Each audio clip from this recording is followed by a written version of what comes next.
మనం చేసుకునే పూజ నలుగురికి చెప్తే, ఆ నలుగురిలో ఇద్దరు చేసుకున్న ఆ ఫలితం అనేది వాళ్ళకి లభిస్తే అంతకంటే పుణ్యం ఇంకొకటి ఉండదండి.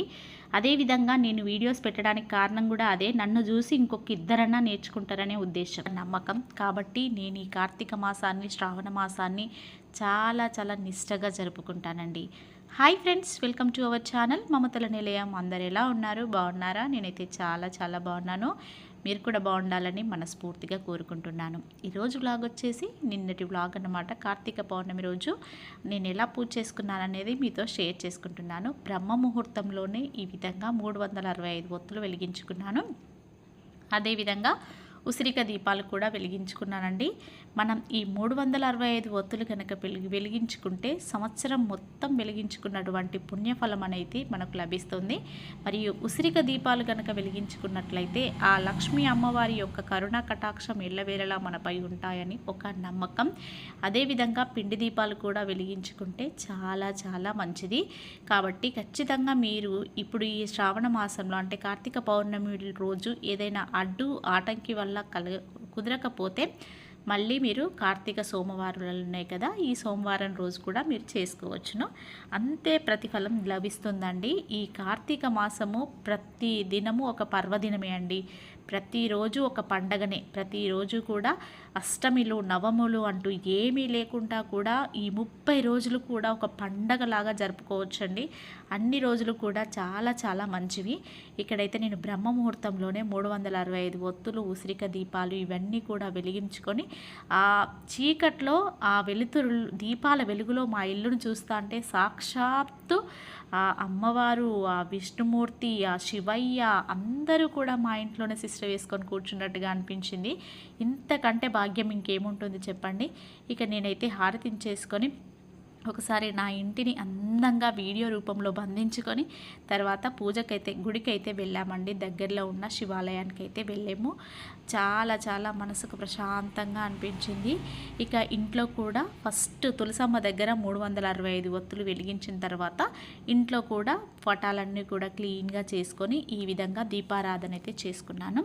మనం ఈ కార్తీక మాసం 30 రోజులు చేయలేని వాళ్ళు కనీసం 15 రోజులు పౌర్ణమి వరకైనా చేసుకోవచ్చు. నాకు అది కూడా కుదరదు అనుకుంటే ముఖ్యమైన రోజులు ఇలా సోమవారాలు, శనివారాలు, శుక్రవారాలు మీకు నచ్చిన వారాలలో అంటే మనకంటూ వారానికి కనీసం ఒక్క రోజైనా పూజ చేసుకుంటాం కదా, ఆ రోజైనా బ్రహ్మ ముహూర్తంలో లేచి పూజ చేసుకోండి. చాలా చాలా చాలా అంటే చాలా మంచిదండి.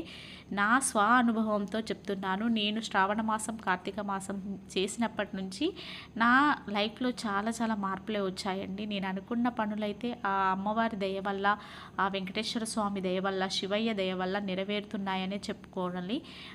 అంతా నేను ఒకరికి తెలిసి మాత్రం చెడు చేయను. ఆ స్వామి కూడా నాకు చెడు చేయడాన్ని నేను భావిస్తూ నమ్మకంతో, ఆ భగవంతుని మీద నమ్మకంతో పూజ అయితే చేస్తూ ఉంటానన్నమాట. ఇక తర్వాత 365 ఒత్తులు ఇంట్లో వెలిగించుకున్న తర్వాత మళ్ళీ శివాలయానికి వెళ్ళానండి. నేను చెప్తూ ఉంటాను కదా, మాకు దగ్గరలో శ్రీ స్వయంభూ మెట్టు రామలింగేశ్వర స్వామి ఆలయం ఉందని చెప్తూ ఉంటాను కదా అండి. ఆ ఆలయానికి వెళ్ళాను. చాలా చాలా రష్ ఉందండి. ఇక్కడ ఆలయంలో మాత్రం చాలామంది నిలబడి ఏదో హడావిడిగా పూజ చేసుకొని వెళ్తున్నట్టుగా నాకు అనిపించింది.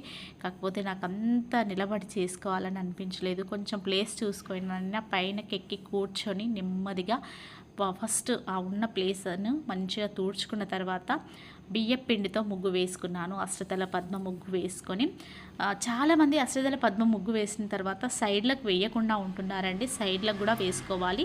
అట్లాంటప్పుడే పూజా పుణ్యఫలం అనేది లభిస్తూ ఉంటుంది. కాబట్టి ఈ విధంగా అష్టదళ పద్మ ముగ్గు వేసుకొని సైడ్లకు కూడా అన్నీ కూడా వేసేసుకొని మట్టి ప్రమిదను కూడా శుభ్రంగా ఇంట్లోనే కడుక్కొని వెళ్ళిపోయాను. అక్కడికి వెళ్ళిన తర్వాత బొట్లు పెట్టుకొని 365 ఒత్తులు నేను నైటే మన నెయ్యిలో నానబెట్టుకున్నానండి. ఇక వెంటనే మార్నింగ్ నాకు ఈ పువ్వొత్తులు కానీ ఒత్తులు అన్నింటినీ కూడా నైటే నానబెట్టేసుకున్నా. అలా చేయడం వల్ల ఎక్కువసేపు ప్రకాశవంతంగా వెలుగుతూ ఉంటాయన్నమాట. కాకపోతే ఆ దీపాన్ని మొత్తం వెలిగేంత వరకు ఉంచుతున్నారండి, వెంటనే తీయడం లేదు. మొత్తం నిండుకున్న తర్వాత మాత్రమే తీసేస్తున్నారు. నాకు అక్కడికి వరకు చాలా హ్యాపీగానే అనిపించింది. ఇక తర్వాత ఈ విధంగా అన్నీ కూడా రెడీ చేసిన తర్వాత మా వారిని దీపం వెలిగించమని చెప్పాను. తనే వచ్చేసి ఈ విధంగా దీపారాధన చేశాడు. ఇక తర్వాత ఉసిరిగ దీపాలు కూడా ఒక 2 తను వెలిగించిన తర్వాత, పిండి దీపాలు కూడా ఒక 2 తను వెలిగించిన తర్వాత ఇక మిగతాయి నేను వెలిగించాను అన్నమాట. పాపం అన్నీ వెలిగించాలంటే తనకు అంత కష్టం అయిపోతుంది.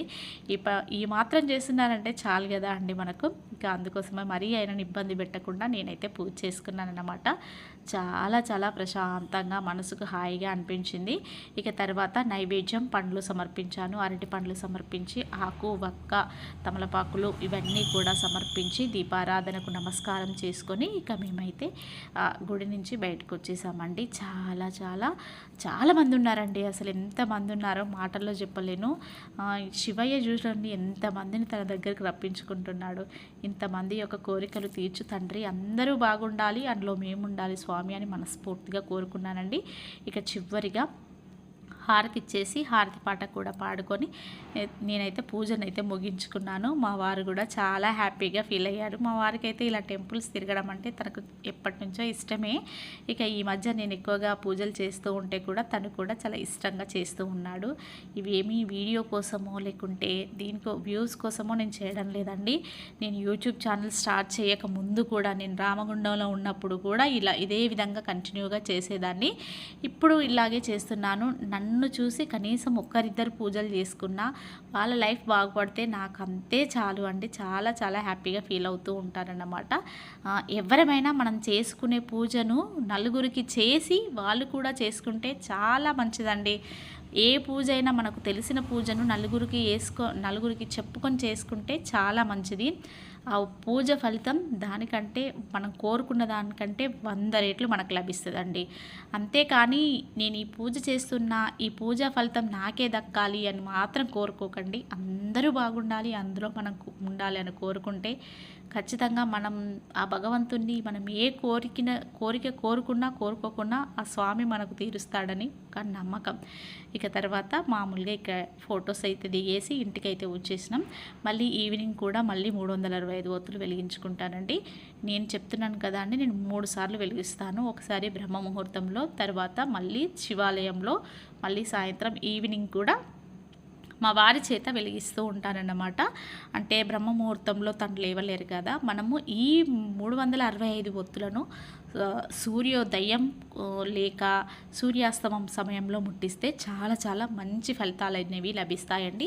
కాబట్టి ఇక బ్రహ్మ ముహూర్తంలో తను లేవలేరని తనని ఇబ్బంది పెట్టడం ఎందుకనేసి నేను ఈవినింగ్ తన చేత మళ్ళీ పూజ చేపిస్తూ ఉంటానన్నమాట.